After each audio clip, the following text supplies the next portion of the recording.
Buen día tengan todos ustedes. Estamos de vuelta con una edición más de Hablando en Acero, su programa favorito de la industria del acero. Gracias como siempre por sintonizarnos y como cada programa también le doy la bienvenida a nuestras locutoras favoritas, Susi Torres y Alexi Nando. ¿Cómo se encuentran el día de hoy? Buen día, Mos, Susi, y buen día a todos nuestros seguidores. Lista para el programa del día de hoy con toda la información lista. Buen día a todos, Alexis, Mos, un gusto de estar en una edición más con ustedes y nuestro público, ya con ansias de poder iniciar una plática amena con ustedes. Pues vámonos de volada con lo que vimos en el episodio pasado, que me parece que tenemos bastante de qué hablar en este. Claro que hicimos el episodio pasado, hablamos de las tendencias económicas, vimos un incremento en la demanda de acero en América Latina.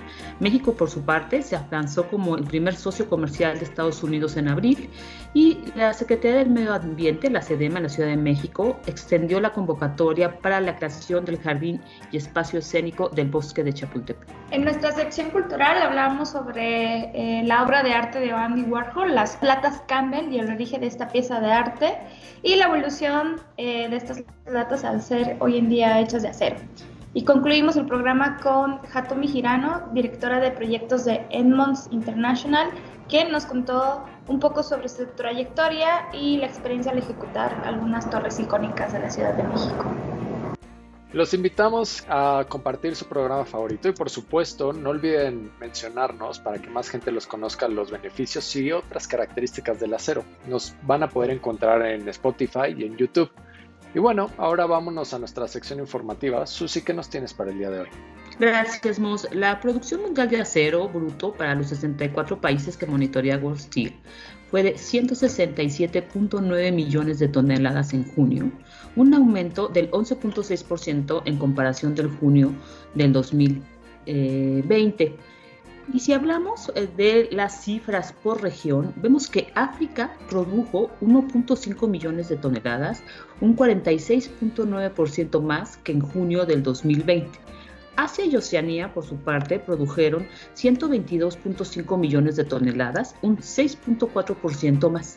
La Unión Europea produce 13.2 millones de toneladas, un 34.7% más, y Oriente Medio produce 3.6 millones de toneladas, un 9.1% más. Sui, ¿cómo le va a nuestra región?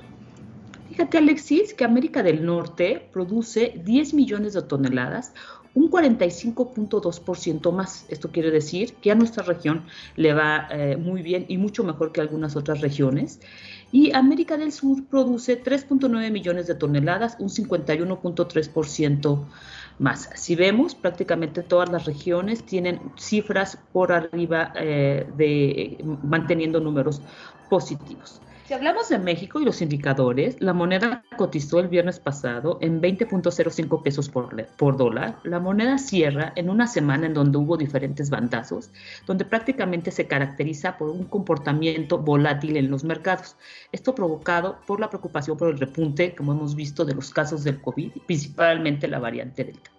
Y si hablamos del indicador de la actividad industrial, este tiene un aumento del 0.1% con respecto a abril y en su comparación anual tiene un incremento de 36.6%. Sui, ¿cómo queda este indicador por componentes? Fíjate, Mos, que si hablamos por componentes, la construcción, que es uno de los indicadores que más nos interesa, crece un 2% frente al mes inmediato anterior. Pero si hablamos de manera anual, crece un 45.9%. Esta es una cifra buena porque empezamos a ver datos positivos de la construcción.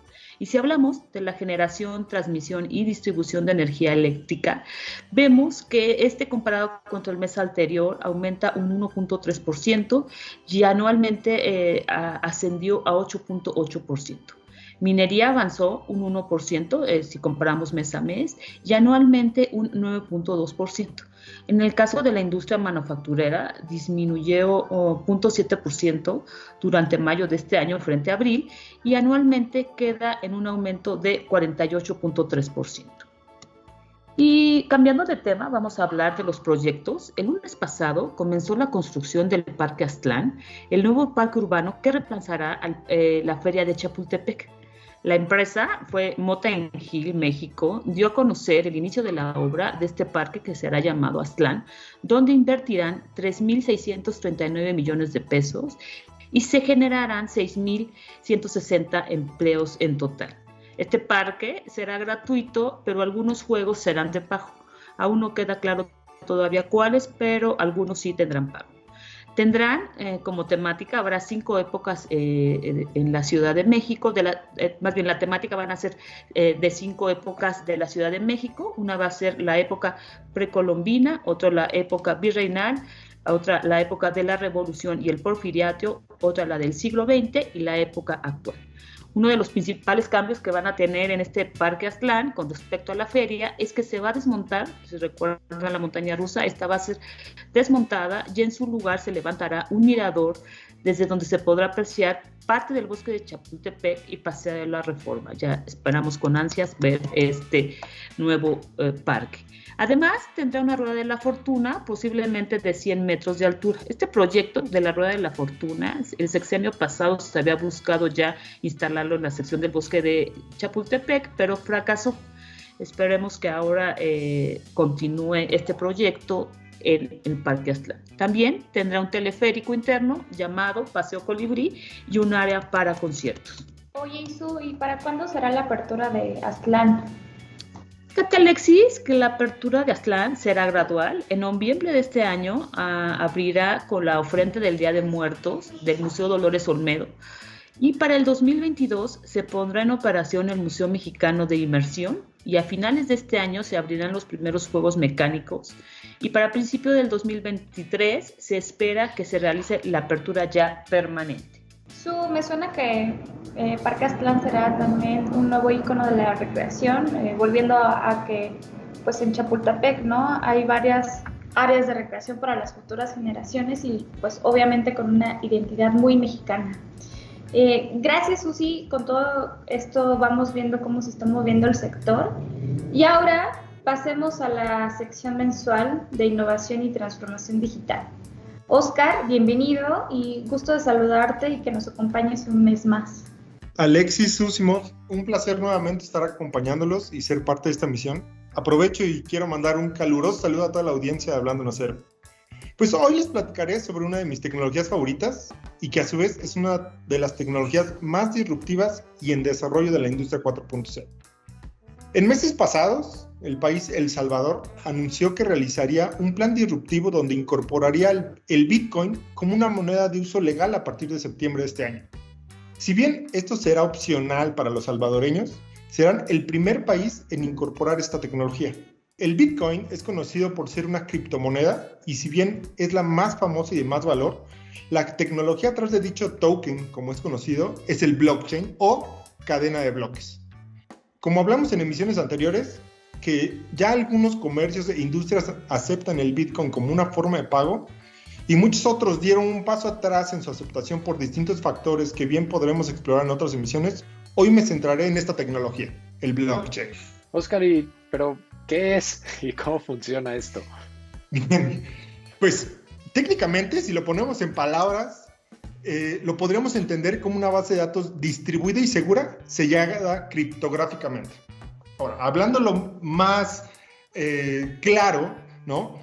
¿Cómo lo podríamos entender? Bueno, pues como un inmenso registro de información en el que todos los usuarios validan las transacciones y no requiere de un intermediario centralizado para certificar las operaciones, por lo que la integridad de los datos que se registran está garantizada. O sea, eso quiere decir que nada de lo que hay en blockchain se puede falsificar. Y el hecho de que se llame cadena de bloques es porque cada bloque representa una transacción. Si bien uno de los usos más comunes del blockchain, como hablamos, es la forma de pago, a través de las criptomonedas, en la industria de tecnología se está convirtiendo en una herramienta de muchísima utilidad. A ver, imaginemos un proceso en donde tenemos mucho papeleo, donde se realizan miles y miles de pagos a proveedores, en donde en algunos casos el obtener la información de origen es difícil o no es confiable, en donde la confidencialidad es todo un reto a sortearse. ¿Les suena algún proceso, algún ejemplo? Pues este problema es el día a día, por ejemplo, de los que están atrás de la cadena de suministros. Para este problema, blockchain está abriéndose un camino interesantísimo con otro tipo de aplicación que se llaman contratos inteligentes. Y la manera en la que funcionan es que un contrato inteligente se ejecuta por sí mismo sin que intermedien terceros y se escribe como un programa informático en lugar de utilizar un contrato impreso común con lenguaje legal. Hay muchos otros retos atrás de su uso, dado que se hunden dos mundos muy complejos, ¿no? Que es el tecnológico y el legal. Sin embargo, el programa puede definir reglas y consecuencias estrictas del mismo modo que lo haría un documento legal tradicional. Pero a diferencia de los contratos tradicionales, también pueden tomar información como entrada, procesarla y, según las reglas establecidas en el contrato, adoptar cualquier medida que se requiera como resultado de ello. Como hablamos, dado que la trazabilidad es un factor clave en el blockchain, a las industrias les permite tener trazabilidad de productos no solo a nivel interno, sino también desde su origen, ya que permite conocer cada uno de los movimientos del producto, como quién lo hizo, quién lo transportó, quién lo recibió o quién lo entregó, algo que es esencial para garantizar la calidad de los productos, así como para depurar responsabilidades en dado caso de que sea necesario.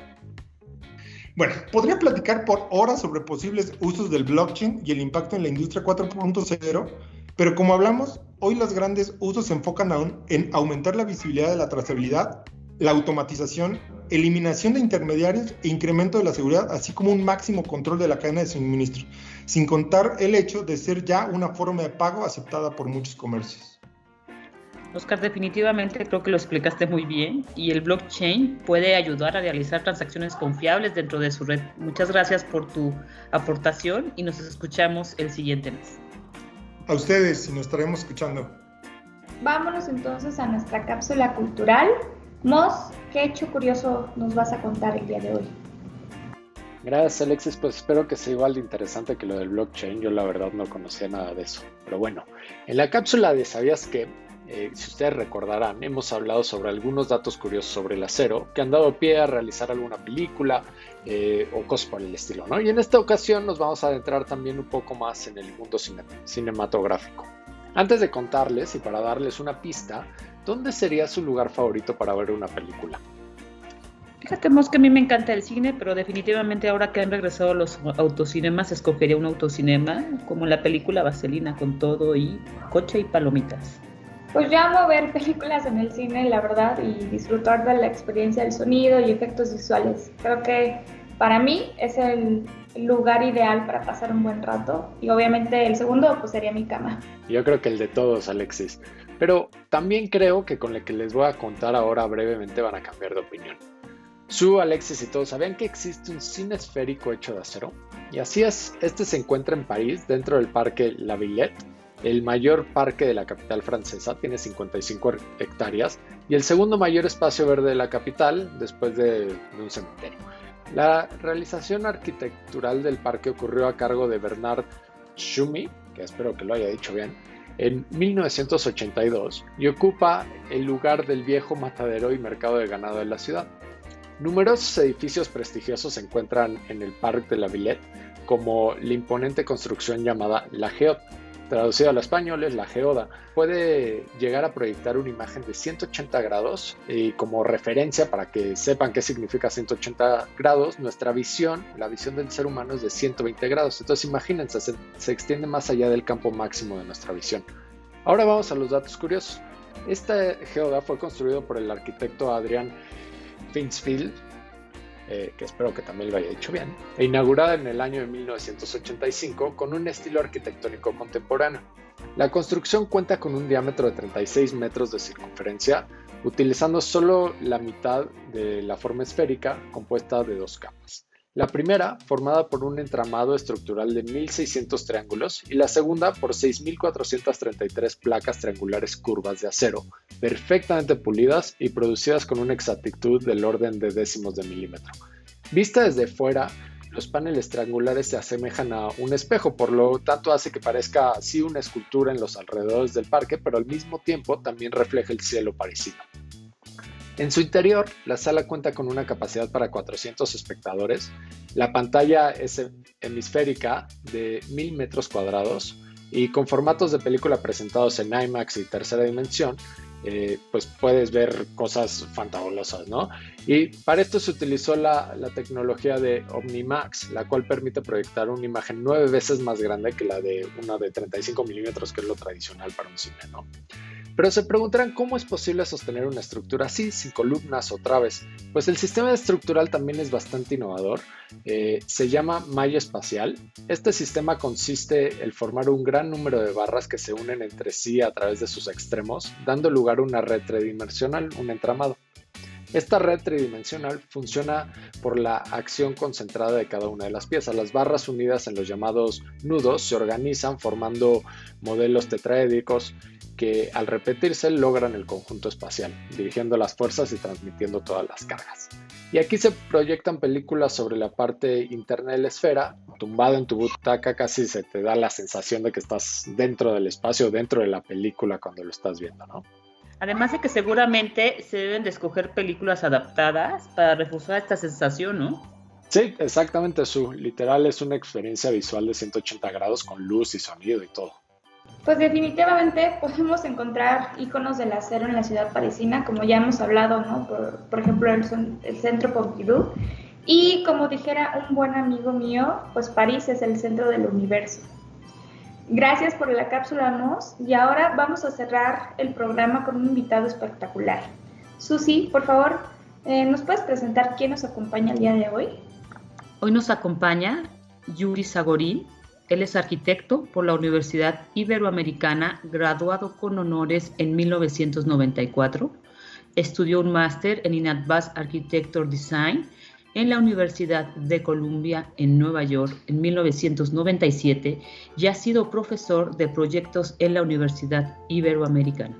Fue socio fundador de ZDA en octubre del 2000.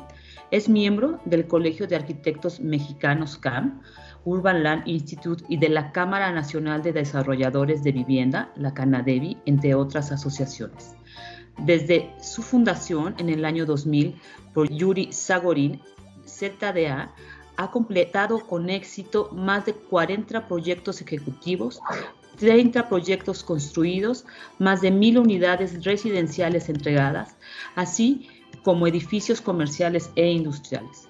Compuesto por 4 unidades independientes: arquitectura, construcción, comercialización y desarrollo, piensan de una manera interdisciplinaria para proporcionar la mejor solución posible para sus clientes, con una respuesta crítica y responsable con el entorno construido.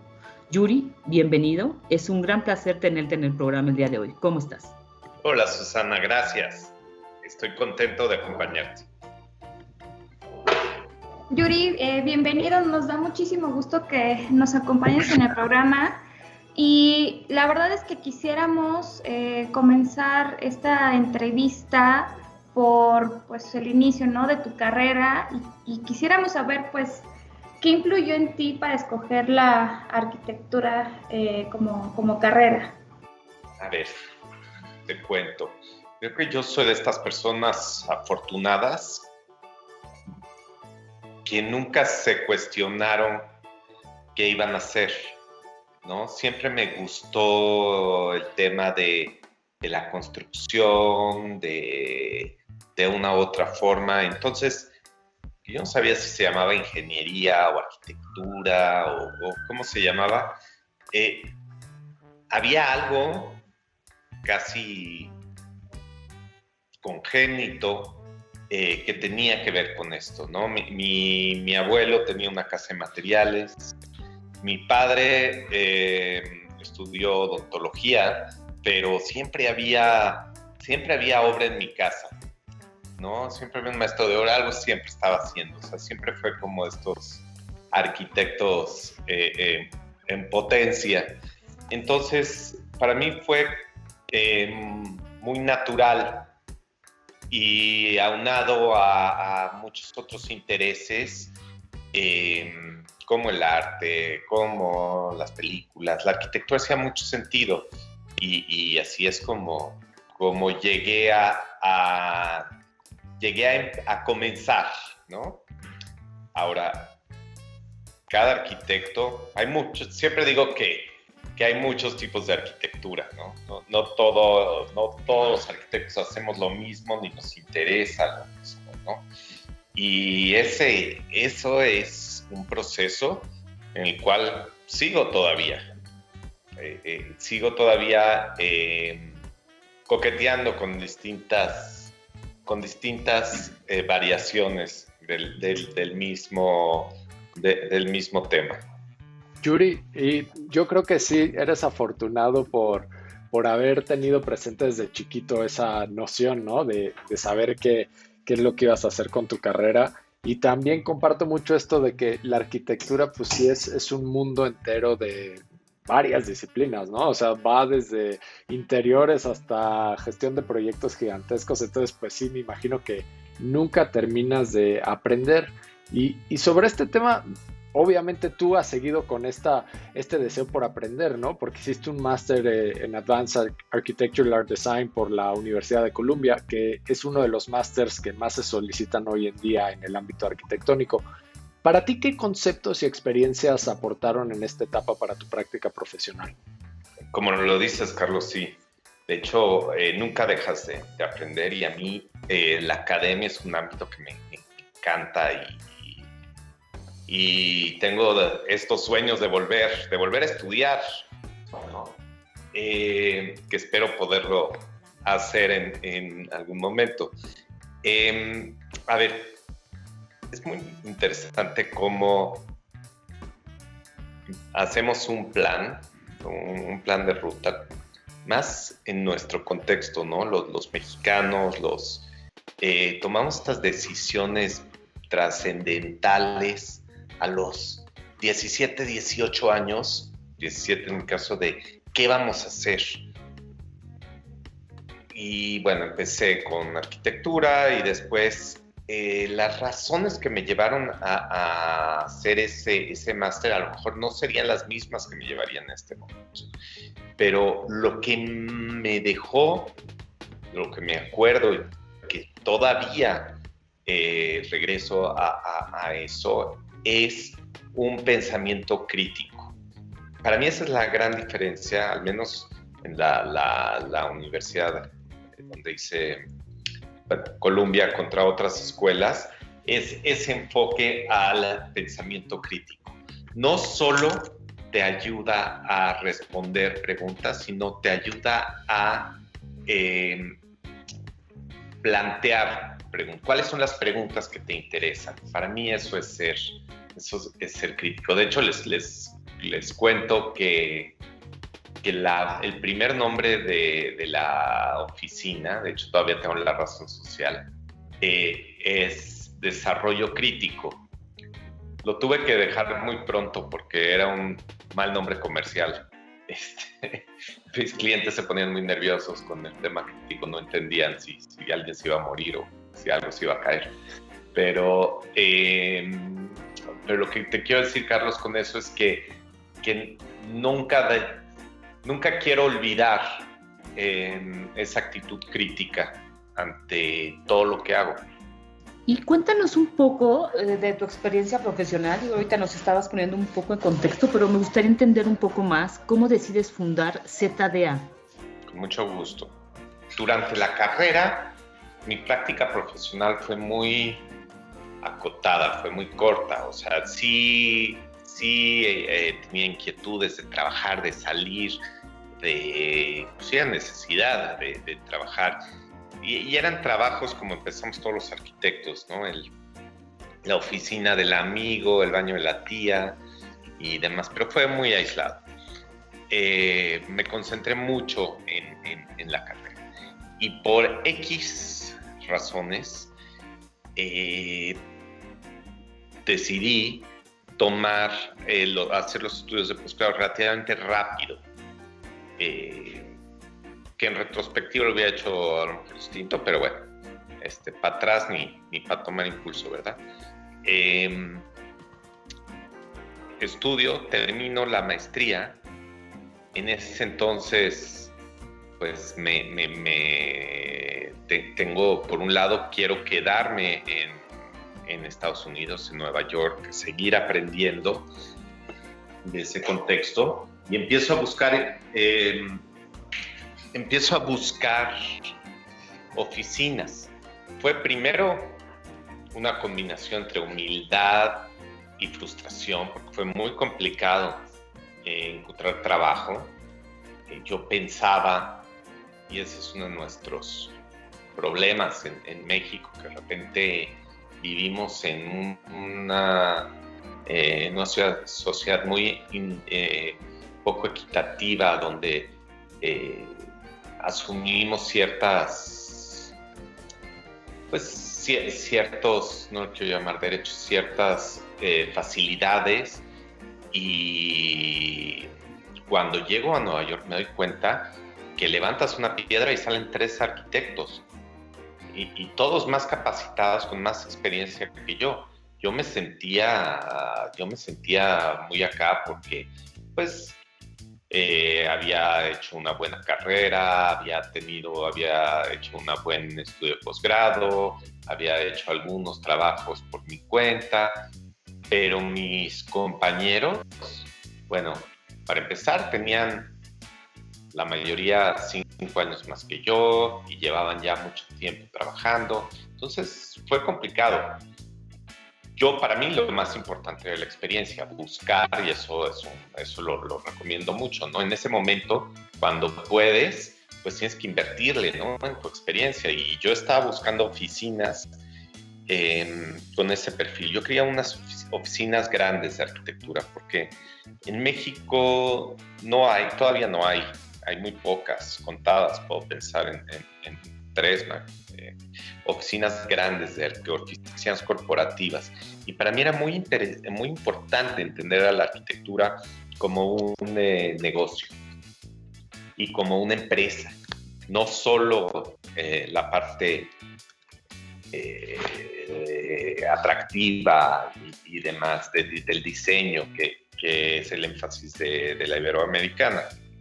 Bueno, habiendo dicho eso, de las 20 oficinas a las que fui a pedir trabajo, porque además para mí era muy importante ir físicamente y dejar mi currículum y tratar de buscar a la gente, creo que conseguí oferta en 3.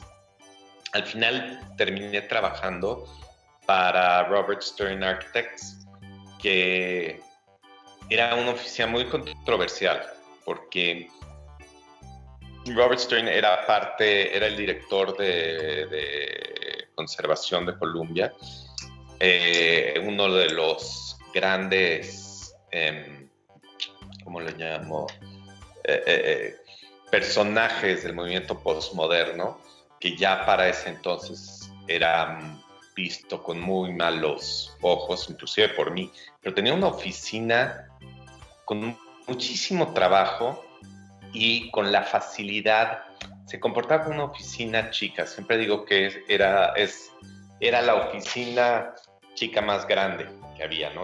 Cuando yo entré eran 160 personas, llegaron a ser 440, me parece. Y tenían desde habitacional hasta hospitalidad, servicios. Era enorme y había mucha posibilidad de crecer ahí. Entonces, por eso escogí esa opción. Trabajando ahí, siempre quise trabajar en los proyectos institucionales o de desarrollo, nunca en las grandes casas que también hacen. Y tuve la oportunidad de trabajar con los grandes desarrolladores de Estados Unidos: Related, Forest City Daily, Hines, entre otros. Y me quedé muy impresionado por el poder del desarrollador, de la figura del desarrollador. De alguna forma, el desarrollador reemplaza la figura de este arquitecto moderno como el jefe de los obreros, el que lleva el equipo, el que junta a todos. Ahora el arquitecto ya no tiene por la complejidad de los nuevos proyectos, ya no tiene ese papel y lo empieza a tomar esta figura del desarrollador. Y el desarrollador llegaba y se sentaba con nosotros y nos decía, a ver, yo necesito tantas unidades de este tamaño, tantas de este, y no había mucho margen.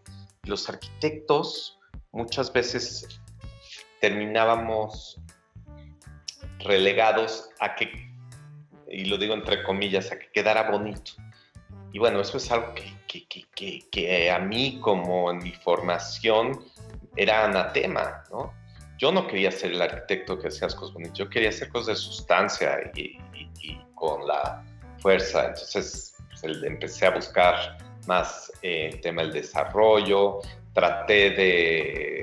coqueteé con la idea de volver a estudiar una maestría en desarrollo, no tenía ni tiempo ni dinero, tomé varias clases aisladas y empecé a buscar. Y empecé a buscar donde conozco, ¿no? Que era México, y salió una oportunidad para remodelar un edificio. Y esa es la razón principal por la cual regreso a México en el 2000, remodelar este edificio, un edificio de los 50s.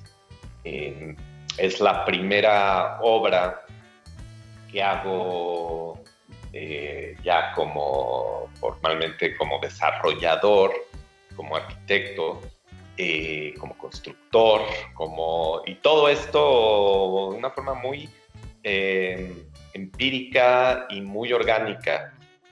De hecho, mi oficina era uno de los departamentos de este edificio y nos íbamos mudando según los íbamos terminando, ¿no? Y estuve pues casi 2 años en ese edificio. Esto coincide con un auge en el tema de la vivienda, del regresar al centro de la ciudad, el Bando 2, una serie de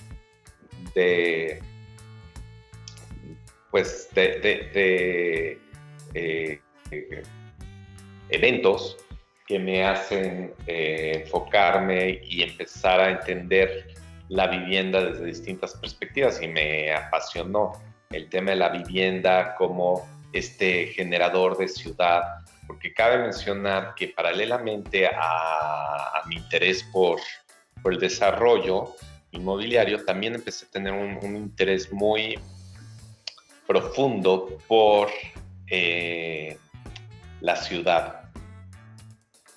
El urbanismo, tengo que confesar, en la carrera nunca fue algo que me interesó. No es algo que entendía, no es algo que pude absorber. Pero viviendo en una metrópolis como es la ciudad de Nueva York, entendí la fuerza y el poder de la ciudad. Entonces me empecé a meter más y más, a leer por cuenta, y ahí es donde vi que la ciudad, la vivienda, el desarrollo, todo esto era parte de la misma ecuación.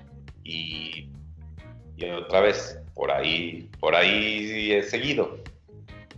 Yuri, yo creo que lo que comentabas justo hace un momento, ¿no? De que arquitectos hay muchos, ¿no? Y salen de las piedras, y que siempre buscamos, ¿no? A lo mejor recargarnos en la vanidad y en el ego de poder diseñar, pero el que tú encontraras un poco el camino en tu experiencia en Nueva York, de trabajar con desarrolladoras, pues justo creo que obviamente ya lo comentaste, ¿no? Abrió este panorama para que tú lo puedas implementar aquí en México. Y un poco también siguiendo a la siguiente pregunta, ¿no? Que algo que destaca en el despacho pues son las 4 áreas independientes que lo conforman, ¿no? Pues arquitectura, construcción, comercialización y desarrollo, que ya lo mencionaste.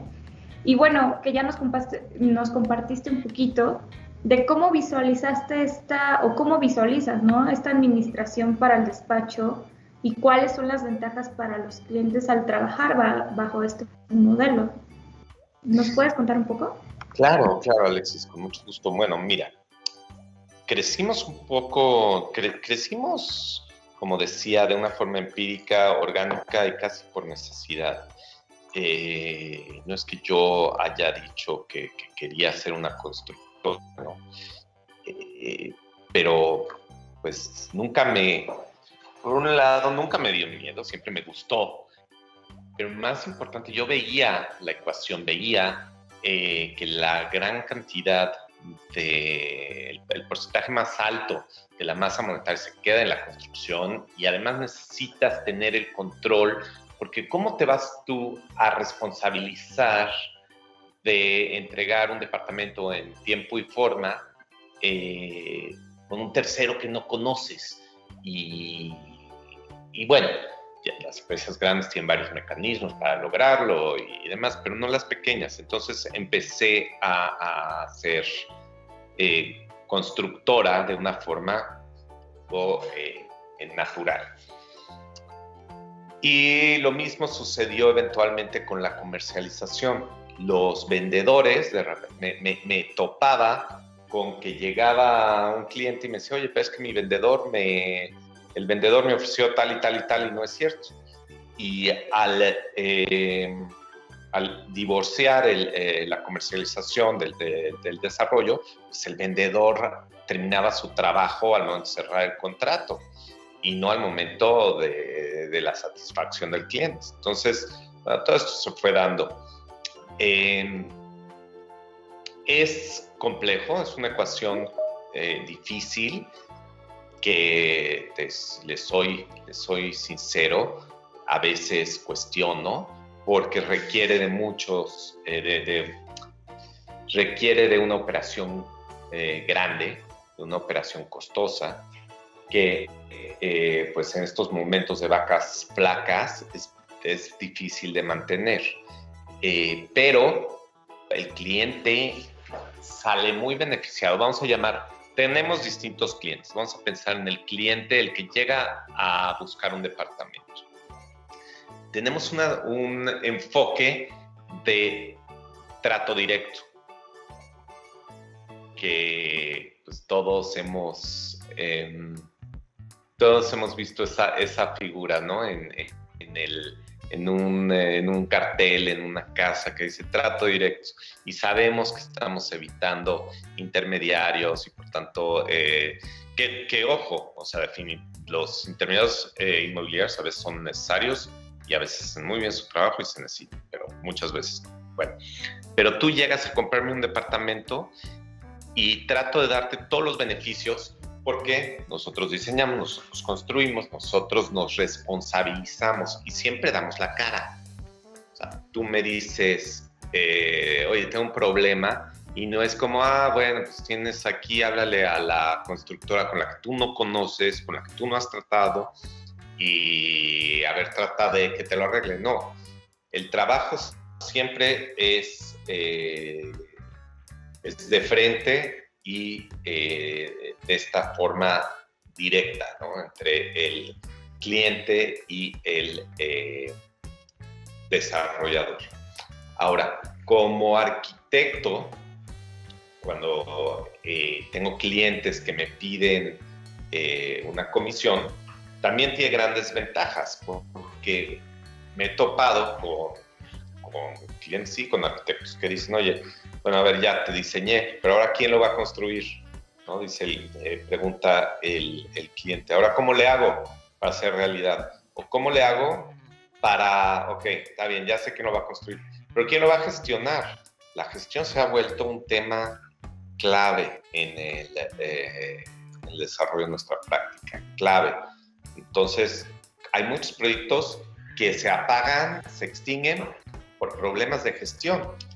Entonces, yo puedo darte como un panorama completo. Lo acabamos de hacer con un cliente a donde le hicimos una consultoría desde todas las perspectivas, como diseño, estas son las opciones, como construcción, estas son las opciones, como gestoría, estas son las opciones. ¿Cuál es la mejor? La decidimos juntos y vamos. Entonces, definitivamente Alexis tiene ventajas, tiene un costo importante, que hay veces que es difícil y de mantener, y estamos buscando otras alternativas, ciertas colaboraciones, ya hemos comenzado a colaborar con otras oficinas con que nos hemos conocido a través de los años y que creemos que podemos seguir dando el mismo trato directo, eficiente y con un valor agregado a nuestros clientes. Yuri, ¿qué panorama tan interesante nos pintas? Yo siempre he visto la arquitectura como maestro de ceremonias, ¿no? Que va organizando a todos, pero claro que cuando te pones a ver el detalle, pues es un mundo de diferentes especialidades, ¿no? Y que también si volteas a ver a la historia, pues antes el mismo arquitecto era el ingeniero y era el gerente de obra, era todo, ¿no? Y hoy en día, pues sí, claro que nos hemos especializado, obviamente por ser mucho mejores en lo que hacemos, pero algo que me llamó mucho la atención es desde el inicio de tu carrera que tú tuviste esta visión de vamos a una oficina grande para ver cómo trabaja una oficina grande y cómo es el negocio de la arquitectura, ¿no? No esta vista romántica de solo el diseño como muchas veces tendemos a ver a la arquitectura y de verdad que me llamó mucho la atención esa visión, creo que nunca la había escuchado tan directamente de alguien, ¿no? Me gustaría ahora cambiar un poco el tema y continuar con las preguntas. Evidentemente, pues tú durante toda esta coordinación y trato directo con los clientes, pues me imagino que evalúas muchísimas opciones para llegarle al cliente con la mejor posible, ¿no? Y para esto me gustaría preguntarte un poco de lo que nosotros hacemos, que es el acero. Para ti, ¿qué papel juega el acero, no solo como material, sino más allá del material, en la estética, en la construcción, en la facilidad de usarse en tus proyectos? ¿Cómo funciona? Pues mira, el acero como es un medio, igual que lo es algún otro material, pero pensemos como si fuéramos pintores, pues es muy distinto pintar con acrílicos que con carbón, ¿no? Como diseñadores, el acero tiene unas ventajas increíbles y la hemos tratado de utilizar en muchas ocasiones, y a lo mejor no lo hemos utilizado tanto porque por cuestiones de mercado, inclusive global, se ha encarecido de forma importante, ¿no? Pero tiene unas aplicaciones claves. Ahora, hay ciertas aplicaciones a donde sigue resultando la opción más conveniente. Y a mí me gusta mucho. El acero tiene algo que no tiene el concreto, ¿no? Que es este asunto del ensamble. Son como dos lógicas distintas. Obviamente el concreto tiene un componente importante de acero y además hay estructuras híbridas, pero no sé si me sigues con mi idea. Si el concreto se asemeja más a una lógica del barro, el acero se asemeja más a una lógica de la madera, ¿no? De ensamblar piezas, de una clara identificación de cada uno de los elementos. Y por eso, cuando usamos acero, nos gusta mucho que quede aparente, que se entienda cada uno de los elementos, cómo funcionan y cómo se conectan. Eso es clave. Me recuerdo con mucho cariño una de las materias de estructuras en la carrera, con el ingeniero Marroquín todavía, y realmente era apasionante, o sea, calcular cada una de las conexiones. Nunca lo volví a hacer, pero por lo menos sé cómo funciona.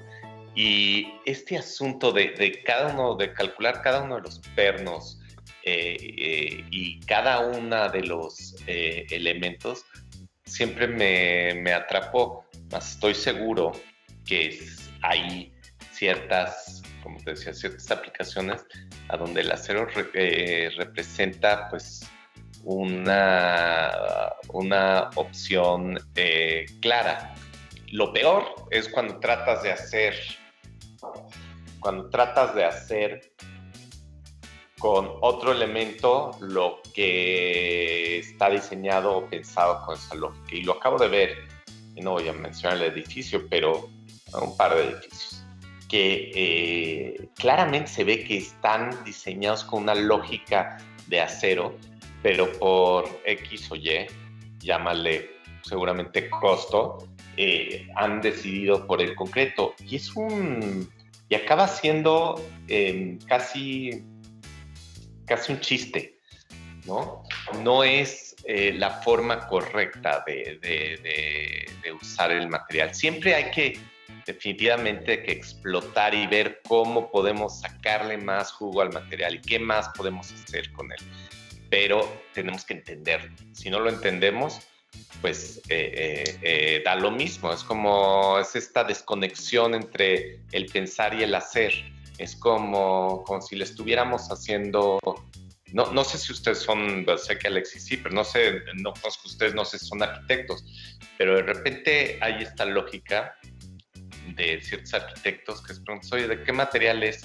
Dicen, pues no sé, del mejor, del más conveniente, quién sabe, ¿no? Y bueno, desde ahí empezamos mal. Desde que haces la primera línea tienes que entender el peso y la implicación del material. Sí, Yuri, yo creo que también por acá tratamos de sacarle el mayor provecho, ¿no? Y que por supuesto tratamos de especificar el acero como pues una mejor solución, ¿no? No es algo que sea fácil definirlo, y yo creo que tú también lo sabes perfectamente, y que creemos que justo puede ayudar a ver el potencial, ¿no? En cada proyecto, que cada uno pues es diferente y que se piensa de manera distinta. Y bueno, otra pregunta que te queremos hacer es que además de pues tener tu despacho y que eres ahora pues presidente de Canadevi Valle de México, quisiéramos preguntarte, ahora que también nos mencionaste hace rato sobre el tema de la vivienda y que te interesa mucho y que muchos de tus proyectos son viviendas, pues ¿cómo percibes, ¿no?, el desarrollo en México de la vivienda? Gracias Alex, por la pregunta. Sí, soy, como apuntas, presidente de la Cámara de Desarrolladores de Vivienda del Valle de México, no porque tenga una vena política o alguna agenda política, ¿no? Soy porque pues me toca en este momento, como a todos nos toca, representar a nuestro gremio y ser parte de una comunidad. Soy miembro de la Canadevi y presidente porque creo en el poder de la vivienda. No creo en el poder de la vivienda porque soy presidente de Canadevi. La vivienda, para empezar, tenemos que entenderla como, hay una pluralidad en el tema de vivienda. La vivienda, me refiero no solo a las tipologías, ni siquiera a los estratos sociales, vamos a llamarle, o a los distintos renglones, sino también a la modalidad del habitar. ¿A qué voy? Por mucho tiempo hemos confundido este asunto del derecho a la vivienda, que es constitucional, con el de hacer casas. Creo que es mucho más flexible y tiene que ser mucho más flexible. La vivienda es también vivienda en renta, es co-living, la vivienda es vivienda comunitaria, es vivienda social, es vivienda inclusive de autoproducción. es un universo. Y a mí me apasiona porque me apasiona la ciudad.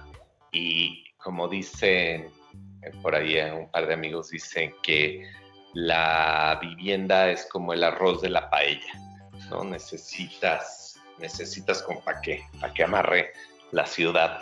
Y es cierto, ¿no? O sea, todos vivimos en algún lugar.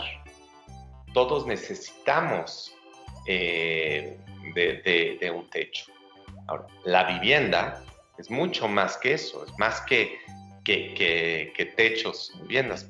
A mí me gusta pensar que la vivienda es techo más oportunidad. ¿Qué quiero decir con esto? Que si hacemos ciudad a donde hay vivienda para todos, vivienda asequible, esta gente, nosotros, yo, tú, vamos a tener acceso a oportunidades que van desde conocer al otro hasta oportunidades comerciales, hasta asociaciones de X o Y, hasta amistades. Y eso es una herramienta importantísima para la movilidad social. Y la sociedad necesita esta movilidad. Es clave para que crezcamos como sociedad. Creo fervientemente en el tema del crecimiento de la economía para generar riqueza, para generar valor. No lo confundiría con el Producto Interno Bruto necesariamente. Me refiero a educación, me refiero a salud, me refiero a acceso a instituciones. Todo eso necesita de la ciudad y necesita de la gente. Entonces, perdón, ahora sí ya soné como medio político, pero es que en verdad creo que la vivienda es la herramienta para lograr eso. Entonces, ¿cuál es mi visión? En este momento, en esta ciudad, en este contexto, quiero hacer más vivienda asequible, vivienda económica. Quiero que la gente que quiera acceder a la ciudad pueda hacerlo, que se traduzca en mejores espacios públicos. Quiero que la gente deje el transporte ridículo y criminal de 4 o 5 horas al día para concentrarse en ciudades, valga esto que todos hemos escuchado muchas veces, pero no deja de ser cierto, las ciudades de 15 minutos. Y no por los 15 minutos, o sea, entender qué quiere decir una ciudad de 15 minutos. Quiere decir que te preocupes por el de enfrente, que te preocupes por tu banqueta, que impulses el comercio local, que pienses a largo plazo. A eso para mí, a lo mejor soy un poco idealista, pero estoy convencido que el tema de la vivienda económica es un tema de importancia nacional, que deberíamos de darle el peso que requiere. Y no solo los desarrolladores, sino también desde la administración pública se requiere de este impulso. O sea, no sé si han pensado en cómo,